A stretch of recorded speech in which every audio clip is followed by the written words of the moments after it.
ketakutan. Kita mulai. Assalamualaikum warahmatullahi wabarakatuh. Sebenarnya ini adalah sebuah penceritaan yang dimana dimulai dari pengalaman, dan pengalaman didapatkan dari masa lalu. Kenapa dari masa lalu? Karena kita mempelajari sesuatu itu dari hal-hal yang sudah tiada, dari hal-hal yang sudah kita lewatkan. Kalau kita belajar dari masa depan, namanya mempersiapkan, bukan mendapatkan pengetahuan, tapi kitanya yang harus mempersiapkan diri agar kita tidak menyesali hari-hari yang akan kita lewati. Nah, ada masa lalu yang mau gue jelaskan terhubung adalah masa lalu yang baru-baru ini. Gini teman-teman, mungkin emang ketakutan seseorang itu adalah relatif berbeda-beda ya. Ada mungkin ketakutannya takut tidak bisa menjadi orang yang berguna, takut mati, atau takut tidak yakin sama diri sendiri. Secara relatif sih atau secara contoh adalah ketika ada sebuah komunitas agama, di dalamnya ada yang namanya penghafalan Al-Quran, yang dimana penghafalannya itu adalah surat-surat kecil. Dan teman-teman semua yang mungkin benar-benar belajar, benar-benar tahu apa itu konsep belajar, pastinya tahu bahwa menghafal itu adalah basic yang paling utama, basic yang nomor satu nih. Tapi emang ya gue juga memperhatikan sih, emang ya mau gimana lagi teman-teman, dengan perkembangan zaman, perkembangan AI, perkembangan apapun itu teknologi, semua menjadi lebih mudah. Bahkan saking mudahnya orang-orang presentasi, jangankan yang gue pelajar SMA, yang kuliahan pun banyak yang menggunakan handphone, banyak yang menggunakan kertas basi. Ya, termasuk gue sendiri, tapi gue sedang mengusahakan bahwa ketika presentasi tidak akan menggunakan apapun selain ilmu, pengetahuan, dan juga hafalan yang gue realisasikan, analisis, dan juga gue rangkai dengan menggunakan kata-kata persepsi gue sendiri. Mungkin hanya memang membutuhkan waktu. Nah teman-teman, ketakutan itu bisa terjadi ketika kamu tidak yakin, dan tidak yakin itu bisa terjadi gara-gara kebiasaan kamu yang sering melupakan atau sering menunda. Padahal di hidup pembelajaran ini kita diajarkan agar bisa menghafal atau mengingat, bukan melupakan. Namun kebanyakan kenapa susah sekali untuk mengingat tapi mudah untuk melupakan. Tapi emang kebalikan dari orang pintar atau orang jenius, orang yang merasa dirinya bodoh, dia selalu berpikir bahwa yang paling susah itu adalah melupakan, bukan menghafalkan. Karena menghafalkan itu sekali lihat langsung masuk ke dalam otak, jernih, realisasikan rasionalitas, dan juga cari ide-ide yang paling pas gitu ya. Tidak seperti ketakutan yang dimana contohnya dalam sebuah grup ada pembicaraan bahwa ketika mendapatkan hukuman kita ajak agar menjadi lebih baik lagi, otaknya lebih jernih lagi. Karena gue tahu pun bahwa di setiap pondok pesantren itu ya, semua diajarkan untuk menghafal, khususnya adalah hafalan yang paling besar yaitu hafalan Al-Quran, jikalau dia mampu untuk mengamalkannya. Karena untuk mengamalkan sebuah Al-Quran dibutuhkan dedikasi yang begitu panjang, konsisten yang begitu berat, dan juga semua hal-hal yang dapat mengubah persepsinya. Mulai dari katanya yang menghafal Al-Quran akan dimasukkan terlebih dahulu ke dalam neraka, atau yang menghafalkan tapi akan dimasukkan juga ke dalam neraka gara-gara dilupakan atau tidak diamalkan. Memang itu benar, cuman kalau itu kitanya menghafalkan tapi kitanya tidak serius dalam menghafalkan tersebut, bagaimana tidak seriusannya itu? Contohnya adalah ketika kita sudah menerapkan sesuatu ke dalam pikiran kita, dan tentunya kita akan menjalankannya, dan juga kita mungkin yang melupakan hanya gara-gara ada sebuah kesalahan teknis dalam kehidupan. Tapi itulah proses fase bangun jatuhnya perjalanan. Karena bagaimanapun, kalaupun kita menaiki sesuatu, kita pasti akan harus merasakan jatuh. Gak mungkin lu tiba-tiba naik motor langsung bisa, langsung ngebut, langsung ngapung. Gak mungkin. Semuanya butuh proses. Walaupun jatuh, lu sering naik lagi, lu pasti bisa. Sama seperti menghafalkan ayat-ayat suci Al-Quran. Di situ pun dimulai dari kita menghafalnya dulu.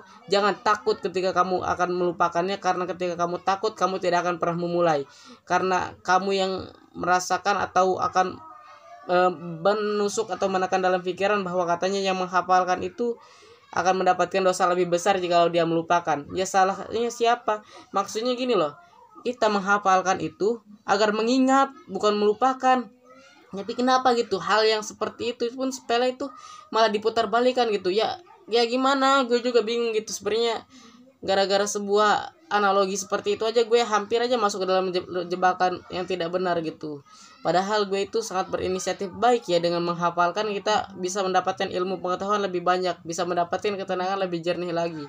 Walaupun kita tahu bahwa emosi manusia itu terkadang relatif berubah-ubah, karena setiap manusia itu kadang suka emosi berlebihan, kadang suka merendah berlebihan, kadang biasa-biasa aja. Cuman kalau misalnya kita takut hanya gara-gara takut melupakan, ya gak usah kenal sama yang namanya hafalan. Buat apa gitu? Buat apa lu hafalan kalau bakalnya takutnya melupakan? Gak ada gunanya. Udah tahu hafal itu akan masuk ke dalam pikiran, ke dalam otak, ya tentunya akan diamalkan. Kalau gak diamalkan, yang pastinya lu akan masuk ke dalam kesalahan, yaitu pikirnya terus berpikiran secara overthinking, berulang-ulang memikirkan bagaimana caranya menyelesaikan hal tersebut. Gitu loh teman-teman. Jadi ya walaupun itu adalah basic, tapi entah kenapa orang-orang zaman sekarang suka mempersepsikan bahwa kebenaran itu harus kita tinggalkan karena takut kita melakukan kesalahan. Ya logikanya gini aja, kalau lu gak mau berbuat baik, jangan mendorong orang yang berbuat baik. Tapi emang wajar teman-teman, karena jangankan berbuat baik, berbuat jahat pun kadang ada yang menentang, apalagi berbuat baik gitu. Berbuat baik pun ada yang menentang, apalagi berbuat jahat. Ya kalian perspektifkan atau balikan agak gimana gitu ya pikirannya ya. Maksudnya ya ampun, padahal kalau semisal berpikir secara lebih rasionalitas lagi, secara spesifik lagi ya, jangan secara holistik dong, jangan secara menyeluruh, dan menyeluruhnya pun masuknya terlalu dalam ke dalam apa ya, ketidakpastian dalam kehidupan. Ya gimana gitu.